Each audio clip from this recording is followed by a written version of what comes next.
Ok, donc bonjour à tous, merci d'être présents. De votre venue nous fait toujours plaisir.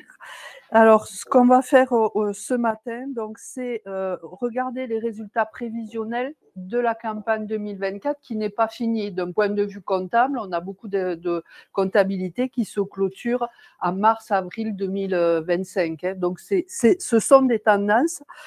Il faut les prendre comme ça, hein, parce que et alors, donc, ce qu'on va voir ce matin, c'est donc le contexte de la campagne, alors aussi bien climatique que économique, et on verra que c'est quand même très chargé cette année. Au niveau des productions végétales, les grandes cultures et la viticulture, en sachant que pour la viticulture, ne fait qu'une anticipation pour les viticulteurs vrac. Pour les viticulteurs bouteilles, ça sera les résultats de 2023. Je ne fais pas de projection pour ce groupe-là. Sur les productions animales, donc les 4 principales de notre département, bovin-lait, ovin-lait, bovin-viande et ovin-viande.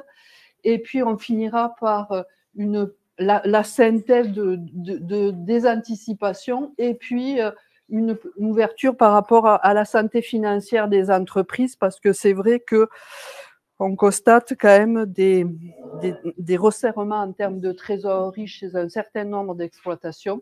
Donc, c'est important aussi d'avoir ce paramètre-là en ligne en image. Donc, si on regarde d'un point de vue climatique, au niveau des températures, alors 2024 a été globalement moins chaud qu'en 2023. Par contre, si on regarde toujours par rapport aux moyennes, donc moyenne 91-2020, on a des températures plus chaudes, hein, aussi bien sur les mini que les maxi que sur les moyennes, en sachant que ceci a des impacts sur le stade végétatif des cultures. Et pour cause, cette année, on a eu les gelées au mois d'avril qui ont été, sur certaines zones, très, très impactantes, mais liées pas tellement au problème de degrés, c'est plutôt lié au fait que la végétation était très en avance et du coup, ça a généré des pertes beaucoup plus importantes que ça n'aurait dû être si on avait eu un stade végétatif normal. On a eu également un ensoleillement plus faible et ça a eu des incidences, en particulier pour les fruits et pour le raisin. Hein. C'est quand même pas anodin. Donc, sur la température et après, au niveau pluviométrie, alors on a eu une période, une année pluvieuse, hein, puisque si on regarde là aussi par rapport aux moyennes, on est à plus 14% l'année 2023 et on est à plus 94 mm de pluie en plus. Alors secteur sur Albi, mais si on regarde, c'est vrai sur tous les secteurs et même il y a des secteurs où c'est plus marqué que ça. Avec des incidences là aussi importantes. Alors, je n'ai pas mis octobre-novembre 2023, qui lui aussi avait été très pluvieux, qui a fortement pénalisé. Alors, sur le Tarn, moins que sur le Tarn-et-Garonne, quand j'ai regardé sur le Tarn-et-Garonne, c'est encore plus marqué. Il y a eu un certain nombre de semis qui n'ont pas pu être faits sur l'automne, ce qui fait que au niveau des céréales, on a moins de céréales à paille implantées sur 2024, c'est assez net, et on a plus de maïs et de sorgho. Hein. Donc ça va jouer énormément au niveau des céréaliers, cet impact-là de changement de culture lié à des problèmes surtout d'implantation de semis qui n'étaient pas faisables ou pas faisables dans de bonnes conditions. Après, on a eu donc un été plus pluvieux, parce que c'est très rare de voir nos étés comme ça. Si on regardait la carte de 2023, on était en rouge. Hein. Là, c'est vraiment très marqué. On a eu juste une toute petite période de chaud sur le mois d'août.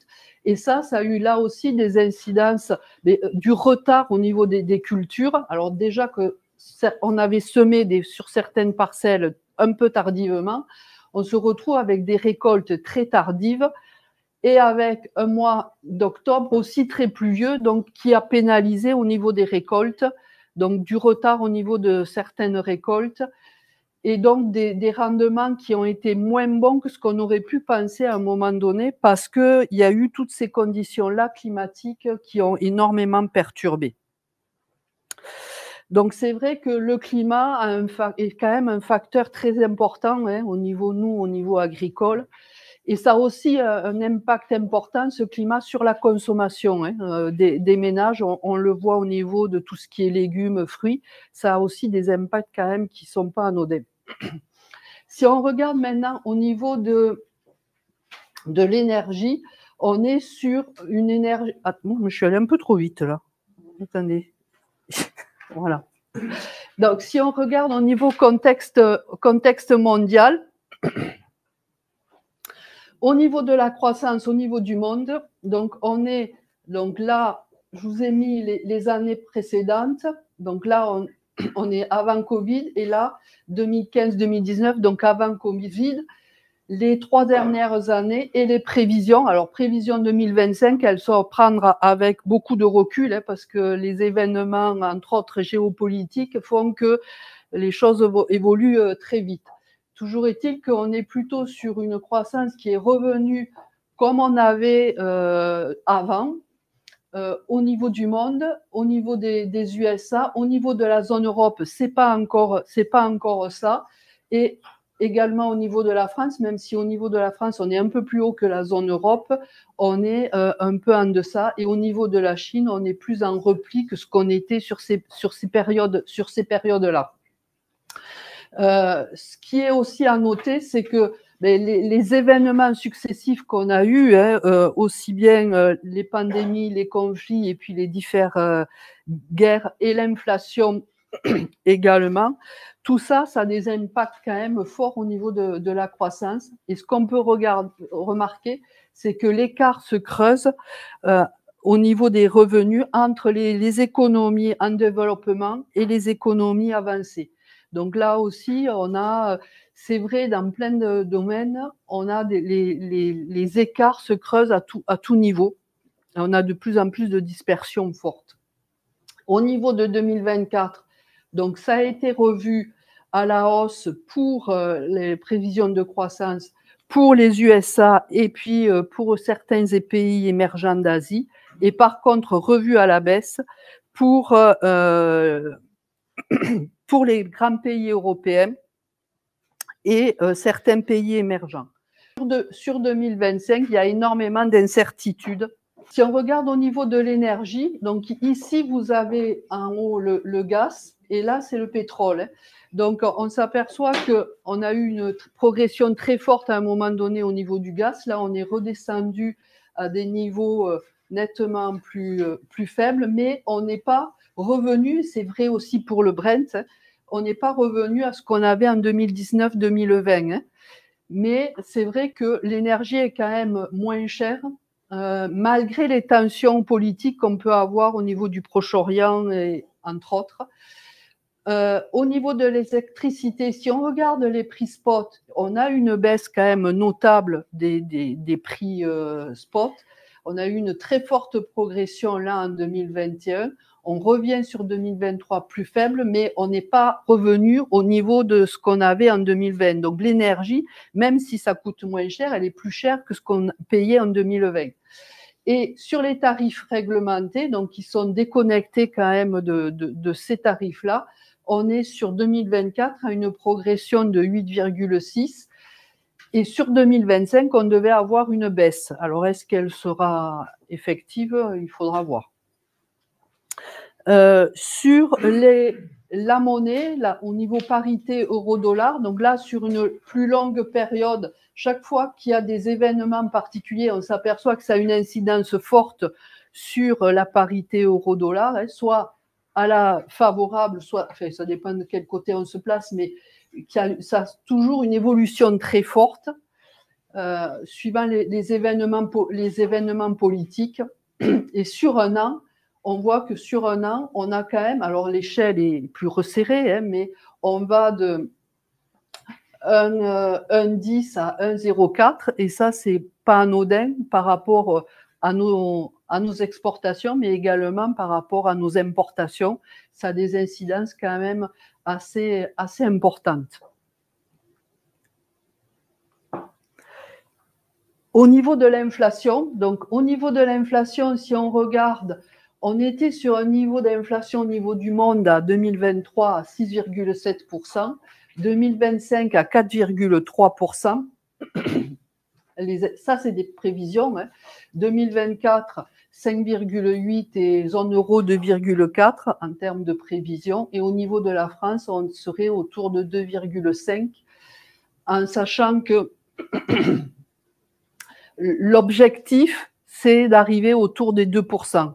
Une inflation de 2%, on considère que les économistes considèrent que c'est quelque chose de correct et on est sur un bon schéma. Si on regarde sur les pays avancés, donc eux retrouvent plus vite, je dirais, cet objectif de 2%. Pour les pays émergents ou en développement, on est sur des niveaux d'inflation plus élevés quand on voit le moyen monde. Et au niveau de la France, donc sur septembre, on était sur une inflation de 1,2, donc qui était quand même faible. Et si on regarde à travers les postes, on s'aperçoit qu'il y a des postes qui fluctuent d'une façon différente. Les postes alimentaires, on est sur une très faible inflation à plus 0,5. Énergie, on est sur une déflation, on est à moins 3,3. Sur les produits manufacturés, on est là aussi à moins 0,3. Et sur les services, on est sur une hausse moyenne à 2,5 sur les services avec des écarts importants à l'intérieur des services. Si on regarde les services, par exemple, de tout ce qui est télécommunication, comme il y a une concurrence importante entre les différents opérateurs, on est en négatif, très nettement. Et par contre, sur d'autres secteurs, entre autres assurances ou autres, on est sur des variations plus fortes. Et là, sur ce schéma-là, ce qui me semble intéressant, c'est de voir l'impact de chacun des domaines sur l'inflation. Donc là, on était en 2019, là, 2024. Donc on voit là, c'est la courbe de l'inflation totale. Donc on voit qu'on est quand même, après le pic de 2022-23, on est revenu sur un niveau assez comparable à ce qu'on avait précédemment. Par contre, sur l'année 2022-2023, l'alimentation a joué un facteur important au niveau de la hausse. Et puis maintenant, ce sont les services qui ont pris le pendant et l'inflation alimentaire et énergétique a nettement baissé, puisqu'au niveau de l'énergie, là, on voit qu'on est passé en négatif. Donc ça, au niveau de l'inflation, c'est un élément quand même intéressant qu'on soit revenu à des taux modérés. En termes de pouvoir d'achat, alors ce document-là, cette présentation-là, c'est pas des valeurs, c'est des évolutions. Donc il faut regarder année par année comment ça a évolué. Si on regarde en termes de revenus disponibles, donc brut, ça c'est la ligne noire, c'est celle-là. Là, dans le revenu brut disponible, c'est l'addition du revenu d'activité des ménages. Alors, revenu d'activité, c'est le travail. Les revenus social, dans les prestations sociales, il y a tout ce qui est retraite inclus. Après, vous avez les revenus de la propriété. Dans les revenus de la propriété, vous avez l'immobilier, mais vous avez aussi tout ce qui est placement, assurance vie et autres. En gris, là, c'est les prélèvements sociaux. Donc, dans le revenu brut des ménages, on prend les trois activités d'en haut, moins le revenu brut, le revenu, les prélèvements sociaux et fiscaux, et ça nous donne notre revenu disponible brut. D'accord ? Et puis ici, vous avez les prix à la consommation. Donc, si on regarde sur l'année 2024, on constate qu'on a un revenu disponible par ménage qui a baissé par rapport à 2023, puisque en nombre de points, on était à 5,8 en 2023, on passe à 4,1 en 2024, mais comme on a nettement moins d'inflation, du coup, on a un pouvoir d'achat qui a progressé, alors de 1,8%, 1,8 points. Et si on regarde les évolutions par rapport aux années à 2023, on était à 0,9. Et si on regarde même 2022 de mémoire, on n'était qu'à 0,2 ou 0,3. Donc, pour dire qu'il y a eu une progression en termes de pouvoir d'achat au niveau des ménages, mais plus liée au fait que on ait l'inflation qui a baissé que le reste, hein, puisque après, quand on regarde, on est un peu plus faible. Et puis, on a tout ce qui est prélèvements sociaux qui, ici, avaient nettement progressé et là, ce sont à peu près stables d'une année sur l'autre. Par contre, ce gain de pouvoir d'achat, un certain nombre de ménages ont plus épargné. Et si on regarde, on a un taux d'épargne qui a progressé puisqu'il était de 17,9%. Si on regarde par rapport à 2019, il était de 14,6, donc 3 points de plus. Et entre 2024 et 2023, il a pris 1 point. Donc les ménages, vu le contexte aussi politique de mouvance, je dirais, d'incertitude plutôt politique, c'est pas non plus incitatif à forcément consommer. Il y a une part d'épargne qui est un peu plus importante. Et si on regarde sur les dépenses d'investissement, on est sur des dépenses d'investissement qui diminuent, et là depuis un certain nombre de temps, puisque ça fait le 12e trimestre qu'on est en baisse. Alors, cette baisse est un peu moins marquée, mais quand même, on est en baisse. Donc, ça me semblait important de faire un peu un focus par rapport au pouvoir d'achat, parce que ça a quand même des incidences après en termes de consommation. Et si on regarde en termes de consommation sur les dépenses alimentaires des ménages, donc si on compare 2024 à 2023, donc en bleu, là, vous avez 2024 et en rose, là, 2023. Et après, les autres années, donc, on est un peu en dessous. Si on regarde, on est sur une progression de 0,4%, ce qui n'est pas forcément énorme, mais n'empêche que si on regarde au regard des autres années, on est sur quelque chose qui est quand même assez soutenu. Et donc, mais c'est pas sur tous les produits, et on a des différences importantes par rapport à ça. Si on regarde sur les produits frais traditionnels, donc l'évolution, alors produits frais traditionnels, c'est tout ce qui est boucherie, fruits, légumes, tout ce qui est pas avec des codes barres et qui est sur un poids qui peut fluctuer, quoi. Et tout ce qui est produit de grande consommation, là, on est avec des packaging, avec des codes barres, avec un poids standard. Voilà.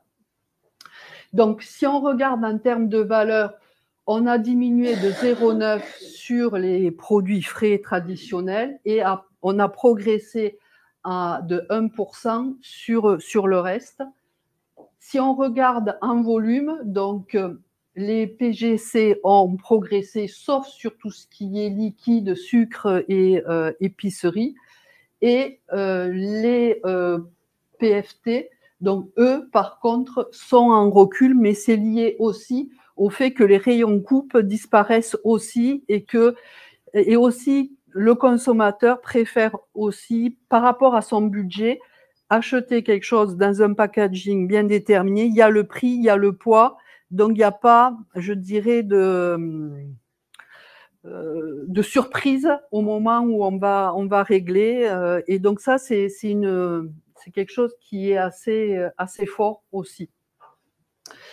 Si on regarde maintenant au niveau des ménages, on s'aperçoit que les ménages les plus modestes donc, ont baissé en volume entre -4 et -14 sur les produits donc, frais traditionnels, sauf pour les volailles. Parce que pour les volailles, on s'aperçoit quand même qu'on a une progression des volailles assez nette en termes de consommation.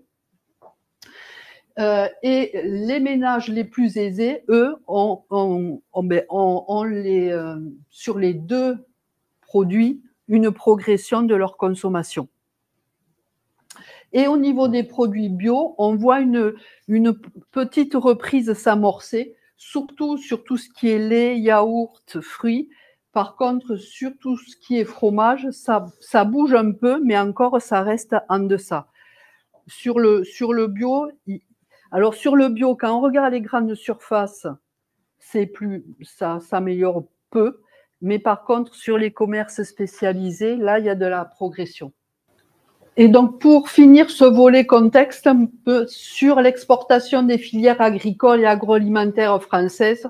Donc là, ça c'est arrêté en juin 2024, donc sur un an, de juillet 2023 à juin 2024. Si on regarde donc nos exports, c'est 80,2 milliards d'euros qui se partagent à 46% sur l'UE à 27 et pays tiers donc à 34%, avec une baisse plus marquée sur les pays tiers qu'en zone euro. Et là, vous l'avez segmenté en fonction des produits, donc tout ce qui est produits bruts, produits transformés, hors vin et spiritueux, et puis vin et spiritueux à part. Et si on regarde, donc, au niveau des produits transformés, c'est les produits transformés qui représentent le plus en valeur. On est à 60 milliards, je me semble, au niveau des produits transformés. Non, pas 60.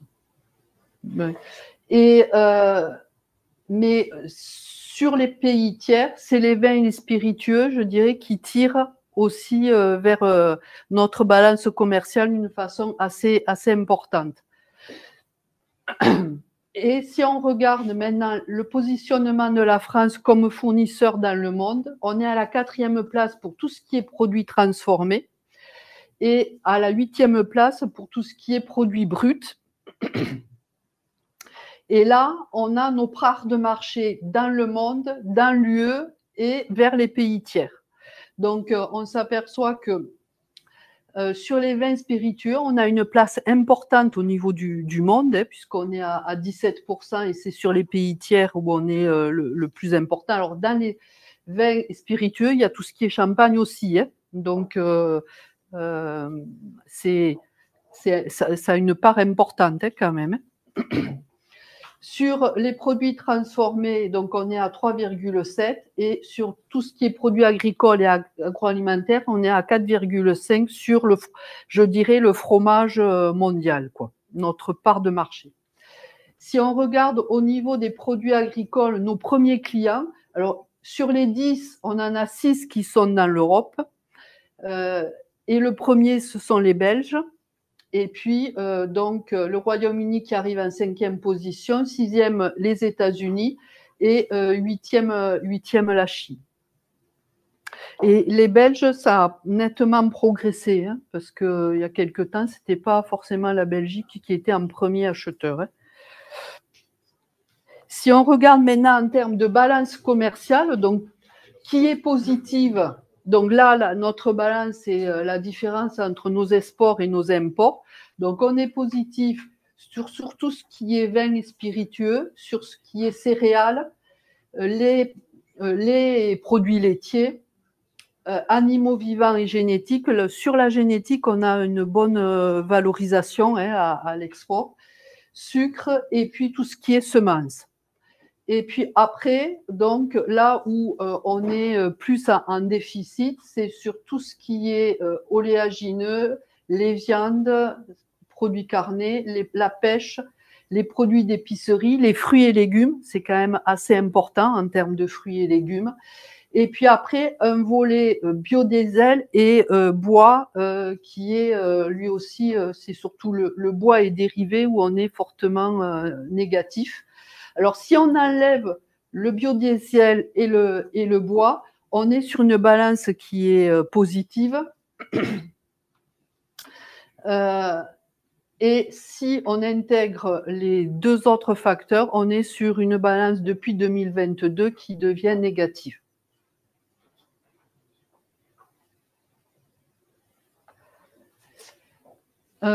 Pour finir, juste au niveau des intrants, quand on regarde les indices Pampa, on est sur une évolution négative, donc c'est favorable, nos intrants sont moins chers, mais encore sont nettement plus chers que ce qu'on a pu avoir sur la période 2020 et avant 2020, quoi. C'est assez net. La baisse, donc, sur les engrais et le carburant, et les aliments également, mais un peu moins. Après, on a les semences et les phytos, eux, qui progressent. Et les services également, comme on l'a vu tout à l'heure, qui progressent. Donc ça, cet impact-là des intrants moins chers, on va le retrouver un élément favorable sur 2024, mais à 2 degrés variables suivant les filières.